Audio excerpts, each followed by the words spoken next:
안녕하세요. 혼니TV입니다. 직장인의 주식투자법, 주린이 탈출법 제8탄. 아마 시리즈로는 마지막이 될 것 같아요. 그래서 오늘은 재무제표 편입니다. 재무제표. 저희가 기업의 가치와 가치를 판단할 때 봐야 하는 지표라고 하면 재무제표죠. 다들 알고 계실 건데, 재무제표에 어떤 내용을 보고 어떻게 내가 이 기업을 고평가다, 저평가다, 성장성이 있는가 없는가 판단할 수 있는 기준이 될 것 같아요.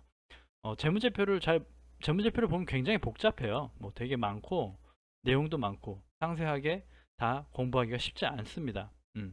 사실 그래서 필요한 저희는 직장인 투자법이기 때문에 정말 직장인들이 간단하게 어떤 재무제표를 봤을 때 돈을 잘 벌고 있는가, 아니면 지금 주가가 적정한가, 그 정도를 판단할 수 있는 그 몇 가지 어, 설명을 드리려고 합니다. 네, 요것만 앞으로도 제가 뭔가 종목을 보실 때 지금 말씀드린 것 정도만 참고해도 이 기업이 돈을 잘 벌고 있다, 성장성이 있다, 이런 걸 판단하실 수 있는 표본이 될 거라고 생각합니다. 자, 그러면 일단 좀 핸드폰으로 저희가 거래를 하기 때문에 핸드폰으로 사실 재무제표를 같이 확인해 보려고 했는데, 사실 이게 유튜브 화면으로 보면 좀 많이 작게 나올 것 같아요. 그래서 일단 큰 틀에선 네이버를 제가 그 따로 창을 열었고요.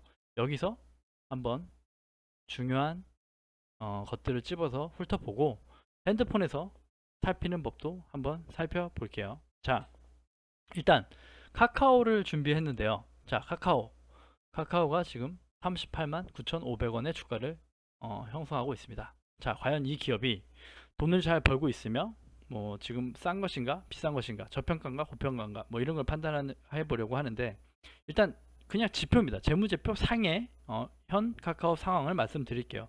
아마 이해하실 수 있으리라고 생각합니다. 자, 일단은 주가는 다시들 아시니까 보실 필요가 없고, 음, 액면가 500원, 처음 주식 상장할 때 금액 중요하지 않습니다. 시가총액, 이게 일단 좀 한번 말씀드리고 싶은데, 참 지금 시가총액이 33조 가량 되죠. 33조. 카카오의 시가총액은 33조입니다. 그리고 발행 주식 수, 좀 이제 보시는 분이 많은데, 어, 이걸 보시면 8,827만 9,604주네요. 8,800만 주죠. 자, 이 시가총액은 그렇습니다. 현 주가, 현 주가, 현 주가 곱하기 발행 주식수를 하면 시가총액이 나옵니다. 네, 이렇게 아시면 돼요. 시가총액, 주식 금액이 오르면 시가총액은 올라가는데, 이 주식수 곱하기 지금 현 주가를 곱하시면 시가총액이 맞아 떨어집니다. 자, 그리고 외국인 지분율 32%는 외인이 32%의 지분을 가지고 있다라고 보시면 돼요. 이 정도면 간단하게 이제 그냥 큰 주주 현황, 시세, 개요고요. 이 정도는 그냥 기본적으로 훑어보실 수 있는 부분이고, 저희가 보는 건 적정한 금액을 찾는 방법인데, 일단 이런 표본들이 있어요. 펀더멘탈, 가치죠. 가치를 봤을 때 요거를 한번 말씀드릴 건데, 여기서 이 많은 지표들이 있어요. 근데 저희가 볼 건 많지 않습니다. 간단해요. 핸드폰으로 보실 때도 요 부분만 체크를 하시면 좋을 것 같아요. 자, 일단 매출액이죠. 매출액 중요한 부분이에요. 요거는 1년 단위 기준의 총 합계를 놓은 거고, 요거는 최근 3월, 6월, 9월, 12월 요렇게 금액을 매긴 겁니다. 자, 일단 보시면 아시겠죠? 이 금액 1년치를 합친 게 올해 금액이죠. 네. 이 금액 1년 이 금액을 1년치를 합친 게 요 금액이 되는 거고요. 1년치니까요. 자, 일단 보시면 간단히 매출액은 급속도로 성장을 하고 있습니다. 그래서 카카오는 성장주고, 앞으로도 매출액은 끊임없이 지속적으로 올라갈 것 같아요. 그렇기 때문에 카카오의 주가가 사실 좀 비싸다면, 고평가라면 고평가죠. 저평가 기업은 아닙니다. 자, 그 이유를 또 설명드릴게요. 자, 매출액은 이렇게 형성되는데, 영업이익 요 정도만 보시면 돼요. 자, 영업이익은 1654억, 이게 억 단위거든요. 억 단위. 매출은 2조를 가까이 했는데 1년치 번 돈은 1600억이래요. 그럼 이게 많은 거야, 적은 거야? 이렇게 잘 모르실 수 있어요. 이거 지표만 보면 잘 알 수가 없죠. 예. 아무튼 3천 아, 3조를 해서 2천억을 벌었다. 4조를 해서 4,490억. 그러니까 올해 카카오가 주가가 많이 세게 갔는데 올해 4,500억. 작년 대비 2배가 넘는 성장을 한 거예요. 그러니까 주가는 당연히 올라가겠죠. 자, 그러면 이 주가를 또 보는 법. 이 뭐 단기 순이익, 자산 총계 이런 거 많습니다. 사실 이런 거 봐도 직접적으로 반영해서 디테일하게 보시긴 힘들어요. 네, 사실 이런 지표 다 무시하고 자, 이거 보자고요. 어, ROE, ROE입니다. ROE. 그냥 그 네이버에 ROE만 검색하시면 설명이 나오는데 제가 그냥 영상만 보셔도 아실 수 있게 쉽게 말씀드릴게요. ROE가 돈을 잘 버는 기업인가? 라고 하면 높은 수치를 표시합니다. ROE가 높은 기업일수록 좋은 기업이에요. ROE가 20, 30 이렇게 형성되면 좋은 기업이고 ROE가 마이너스가 되면 좋은 기업은 아닙니다. 재무제표 상의 얘기예요. 이 기업이 앞으로 성장성이 있고 가치가 있고가 아니라 재무제표 상으로 이 기업에 돌아가고 뭐 지금 적정 금액 뭐 유지 비용이 얼마고 지금 뭐 직원 임금이 얼마고 얼마인데 이렇게 돈을 벌고 있고 하다. 그 지표를 계산한 거예요. 그게 ROE예요. 그래서 ROE가 높은 기업일수록 아, 돈을 잘 버는 기업이구나. 이렇게만 생각하시면 됩니다. 네. 어렵지 않죠. 그리고 이 퍼는 아마 얘기 많이 들어보셨을 거예요. 퍼로 기업 가치를 평가하시는 분이 많은데 요거는 또 계산법이 있어요. 또 이것도 네이버에 검색해 보시 하면 나오는데 퍼는 높을수록 좋은 게 아닙니다. 퍼는 낮아야 좋은 거예요. 1, 2, 3, 4, 5, 6, 7 이렇게 낮아야 좋은 거고 10 미만의 기업이 괜찮은 펄의 가치를 인정받는 거고 100, 뭐 200, 50 이렇게 되면 이미 주가는 고평가가 되어 있다고 보시면 돼요. 네, 사실 그래서 바이오주들은 재무제표가 없는 바이오주가 굉장히 많아요. 뭐 실질적으로 연구 개발을 하기 때문에 재무제표상 반영될 영업이익이나 매출이익이 없는 기업이 굉장히 많아요. 그런 기업들은 이 퍼가 전부 마이너스 퍼입니다. 마이너스 퍼. 하지만 그게 주가가 되게 뭐 항상 바닥이고 안 좋고 하느냐? 그렇진 않죠. 요즘 뭐 제약 바이오들 보면 세게 가는 주가들이 많죠. 그런 주가들은 마이너스 2000%, 마이너스 500% 막 이렇게 됩니다. 그만큼 신풍제약만 봐도 신풍제약은 재무제표상 영업이익률이 영업이익금이 뭐 10조, 20조도 뭐 채 안 되는 회사예요. 그런데 주가는 지금 10만 원 이상을 형성하고 있으면서 엄청나게 세게 기대치에 주가가 올라 있는 상황이죠. 사실 기업을 돈으로 환산했을 때 바이오들은 다 그래요. 그래서 퍼가 다 높고 뭐 평균퍼라고 해서 업종 퍼가 있어요. 업종 바이오 업종은 뭐 100 정도 된다. 반도체는 뭐 20 정도 된다. 그럼 그 20조 20 평균이니까 뭐 반도체 그 업종이 평균퍼가 20이다라고 하면 그 20보다 높으면 고평가가 되어 있는 거고 20보다 낮게 형성되면 저평가가 되어 있는 기업이라고 보시면 되는 거예요. 네. 그리고 EPS EPS도 뭐 똑같이 계산하는 법이 있는데 어렵지 않습니다. EPS는 이 주식을 그 주식 한 주 한 주를 현금 가치로 계산했을 때 금액이에요. 청산 금액이라고도 하는데 주식이 회사가 상장 폐지를 하게 되면 내가 가지고 있는 10주가 되면 10주 곱하기 요것 한 주당 63,700원, 68,400원의 그 주가 가치가 있다는 얘기입니다. 그렇기 때문에 10주가 있어서 이 회사가 나중에 지분을 주주한테 그 현금을 돌려주고 회사를 문을 닫는다 하면 내가 받을 수 있는 돈은 68만 원인 거예요. 하지만 제가 카카오를 산 주식은 한 주에 38만 9,500원인 거죠. 사실 이건 재무제표로 반영이 된 금액이에요. 재무제표상. 예, 그래서 사실 제가 예전에 말씀드렸지만 뭐 실적주, 뭐 또는 뭐 가치주, 뭐 이렇게 얘기 표현한 적도 있고 뭐 성장주 얘기한 적이 있는데 카카오는 성장주이기 때문에 이 금액이 당연히 실질 재무제표상으로는 낮습니다. 자, 또 그런 의미에서 PBR이라고 있어요. 네, 그것도 배수예요. 이 금액이 지금 주가가 적정한 평가를 받고 있느냐예요. 그러니까 똑같이 이거 간단은 합니다. 사실 이 BPS 한 주당 가치죠. 가치. 요 금액에 요 퍼센트를 더하면 그때 주가가 나옵니다. 자, 지금 40만 원이라고 계산하자고요. 40만 원. 자, EPS가 7만 원이라고 계산하자고요. 7만 원. 7로 35, 35만 원.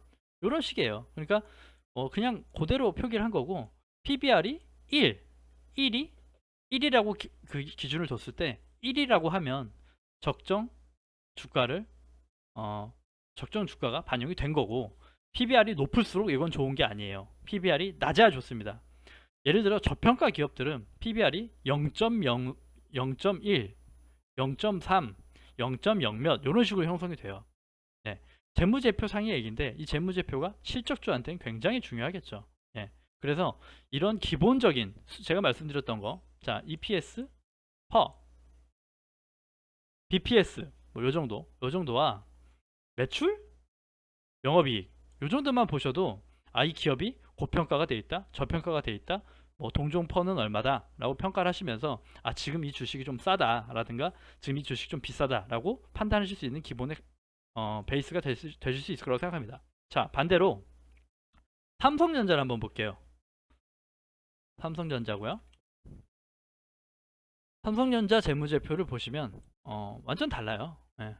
카카오랑은 다르죠. 삼성전자는 뭐 꿈의 주식이 아니죠. 실적주죠. 보시면 매출액이에요. 1년 매출액 보시면 230조. 매출액이 230조죠. 1년 동안 벌어들인 돈 37조. 뭐 당연히 삼성전자는 제일 큰 기업이고 뭐 그렇다며. 그래도 자, 그러면 아까 말씀드린 대로 뭐 이렇게만 봐서는 잘 몰라요. 뭐 매출을 240조 했는데 뭐 37조의 순이익을 냈대. 그러면 다시 아까 제가 말씀드린 지표를 한번 참고해 보자고요. 자, EPS 한 주당 벌어들이는 금액이라고 말씀을 드렸죠. 자, 퍼 17.14. 제가 아까 뭐 반도체 업황이 뭐 평균 20%가 됩니다 이렇게 얘기 드렸던 건데, 자 BPS 한 주당 적정 금액이 43,908원이다. PBR 1.7. 현저히 다르죠. 카카오는 100 몇. 그 다음에 BPS도 뭐 적은데 삼성전자만 봤을 때는 뭐 고평가라고 얘기할 수 있어요. 고평가된 거 아니냐. 하지만 제가 말씀드렸죠. 그 업종마다 평균 퍼와 BPS가 있기 때문에 그 금액 대비 저렴하다고 하면 저평가가 되어 있는 것이고 그 금액 대비 높으면 고평가가 되어 있다고 보시면 돼요. 자, 그럼 제가 반대로 또 체감을 못 하시니까 조그마한 건설 회사 서희건설이라는 회사입니다.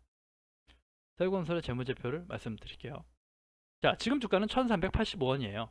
자, 시가총액은 2775억. 되게 조그마한 회사죠. 수익률을 보면 다 시뻘겋게 뭐 잘 돈을 버는 것 같아요. 자, 그래서 일단 보여드립니다. 자, 아까 보여드린 거 카카오랑 비교를 해보세요. 자, 매출액 2017년 1조 2천억 1조 2천억 이렇게 형성이 되어 있죠. 자, 영업이익 800억 1100억 1700억. 좀 비교가 되시나요? 자, 카카오랑 비교했을 때 카카오의 시가총액은 30조가 넘었죠. 근데 요 조그마한 회사의 시가총액은 3천억입니다. 3천억. 3조도 아니고 3천억이에요. 네. 그런데 돈을 버는 영업이익은 훨씬 많죠. 1천억. 아까 카카오가 이번 분기에 올해 한 해에 벌어들인 게 5천억이 좀 안 됩니다. 근데 뭐 시가총액도 뭐 엄청 작은 회사가 이렇게 1,800억이라는 수익을 냈으면 엄청난 수익을 낸 거죠. 엄청난 수익을 낸 거예요. 그러면 당연히 ROE가 아까 말씀드렸던 ROE가 높지 않을까? 한번 볼까요? 돈 잘 버는 기업일수록 ROE가 높다고 했어요. ROE 13.36, 13.22, 18.62 차이가 느껴지시나요? ROE가 높다는 건 돈을 잘 버는 기업이에요.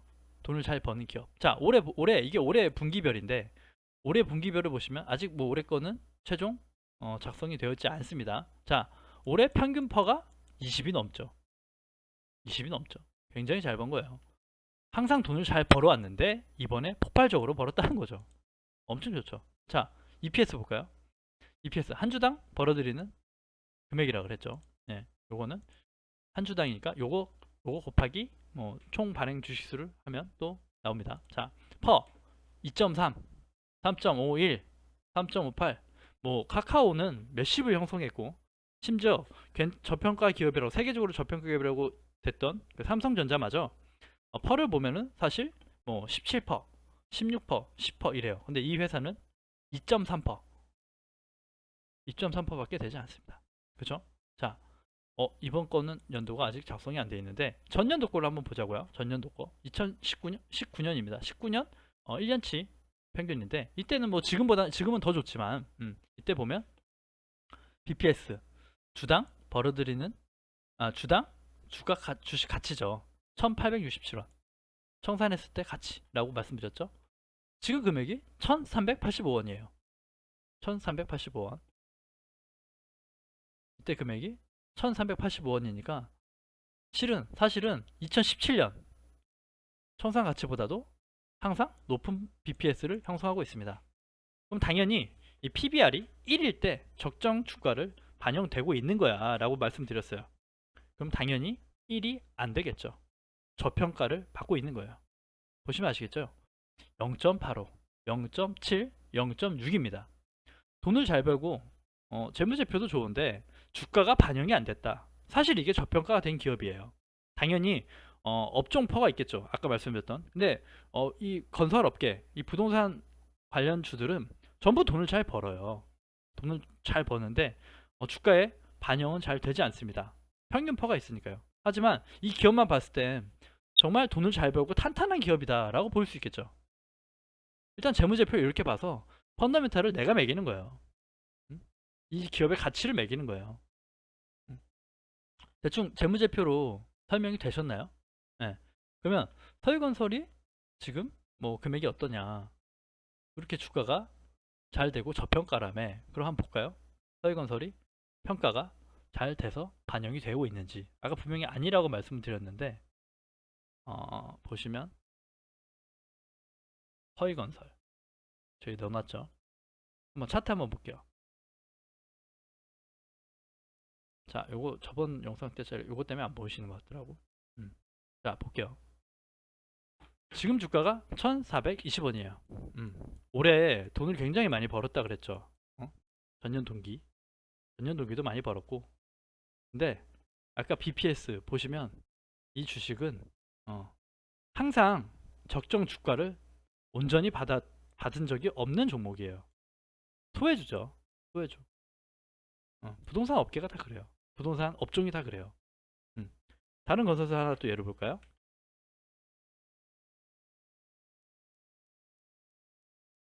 자, 부동산 관련주고요. 자, 어떤 거 볼까요? 뭐 많이 아시는 현대건설 한번 봐볼게요. 현대건설. 여기서는 한번 핸드폰으로 적정 주가를 한번 매겨 보겠습니다. 자, 정보. 재무제표가 나오죠. 뭐 아까 말씀드렸던 시가총액 약 4조 정도 되고요. 약 4조. 자, 외국인 보유 20%. 재무제표 한번 볼게요. 자, 연간 기준, 분기 기준이 나뉘어져 있어요. 분기 기준. 자, 저희 연간으로 한번 보자고요. 연간으로 보시면 이 기업은 12조 원의 매출을 내고 영업이익은 5천억을 냅니다. 그렇죠? 이게 올해 12월이 통계되지 않은 합산 금액이고, 작년에만 봐도 영업이익이 8,500억이에요. 돈을 잘 벌죠. 돈을 잘 벌어요. 뭐 카카오가 그렇게 좋다고 하는데도 5천억을 벌었죠. 5천억. 그런데 카카오보다 회사 전체 시가총액은 훨씬 적고요. 시가총액 10배가 차이 나죠. 거의 10배까지는 아니고 10배 가까이 차이 납니다. 근데 돈을 버는 건 얘가 더 잘 벌어요. 그럼 사실 주가가 온전히 반영이 된다고 하면 그럴 수 없는 거거든요. 예. 근데 그 가치는 시장이 매기기 때문에 차이가 날 수 있습니다. 재무제표를 알고 기업을 찾아서 투자를 해야 된다는 거죠. 특히 실적주들은 말이죠. 음. 보시면 재무 분석 한번 다시 한번 볼게요. 핸드폰에서 보는 거니까 잘 안 보실 수 있는데,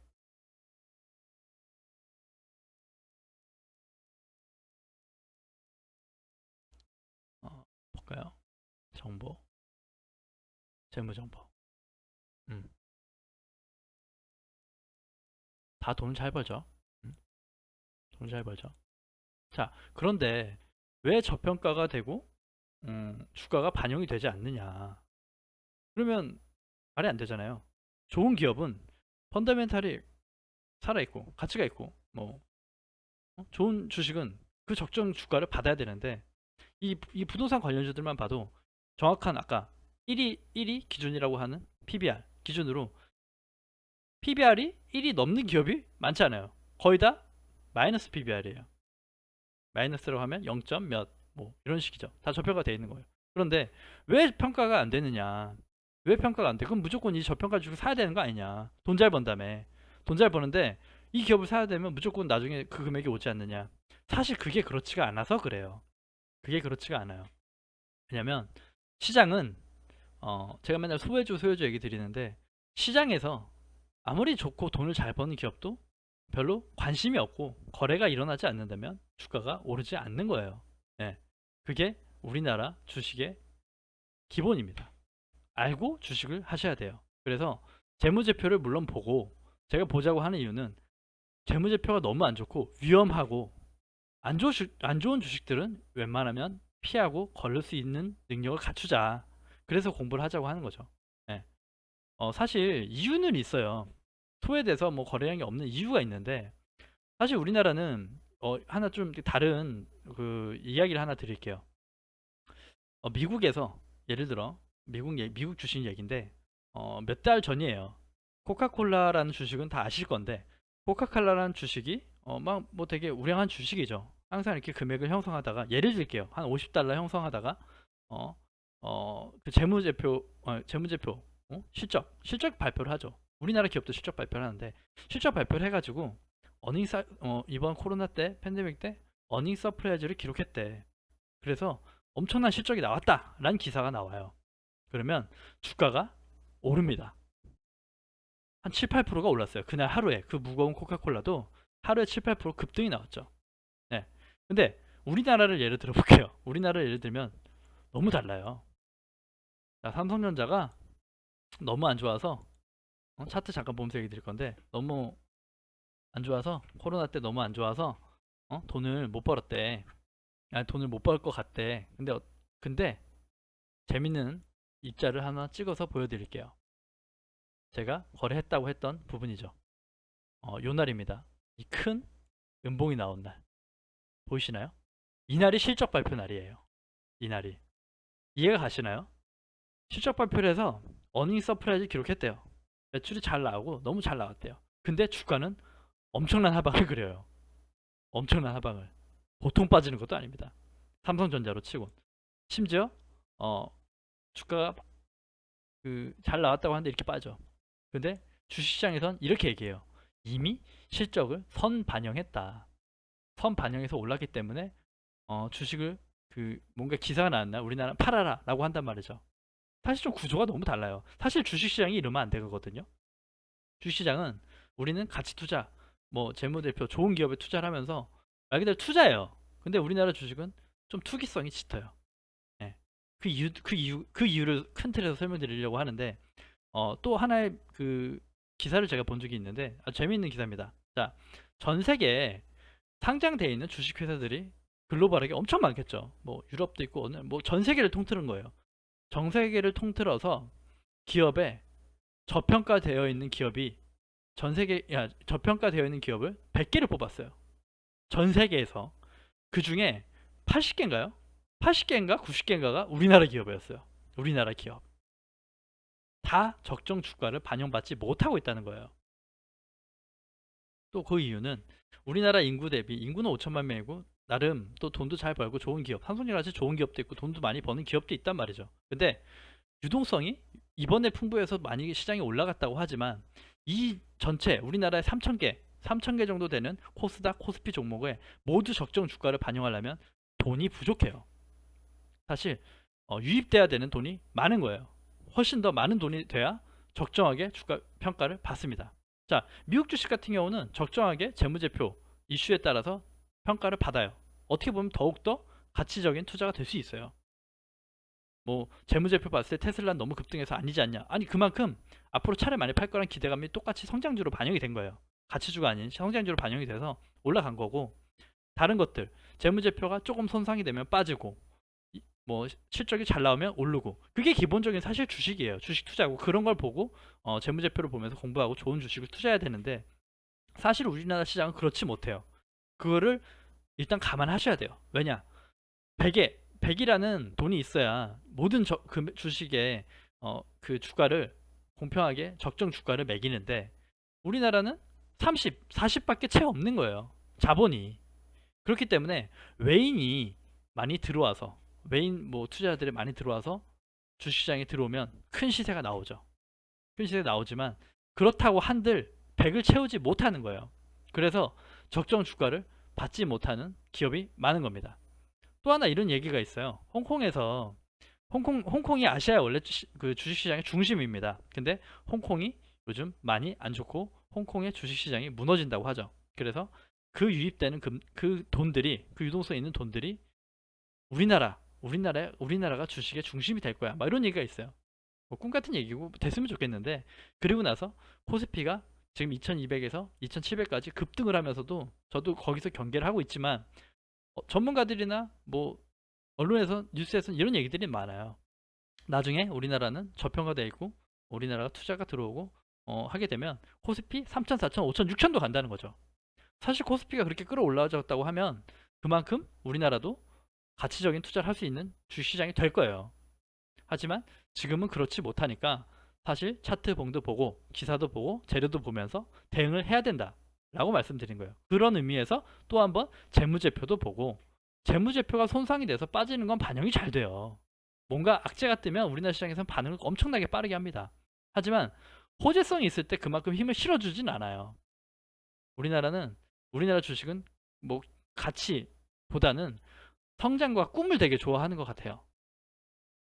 성장주 카카오라든지 바이오라든지 엄청나게 수급이 글로 쏠리니까 다른 주식들에 들어갈 돈이 없는 거예요.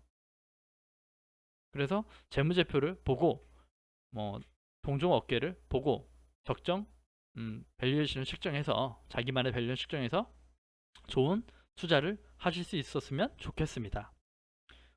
궁금한 점 있으시면 댓글 달아주셔도 좋고요. 오늘은 여기까지 재무제표 편을 하겠습니다. 자, 구독과 좋아요를 눌러주셔야 지속적으로 여러분과 만나면서 채널을 유지하는 힘이 될 것 같습니다. 네, 감사합니다. 오늘은 여기까지 하겠습니다. 네.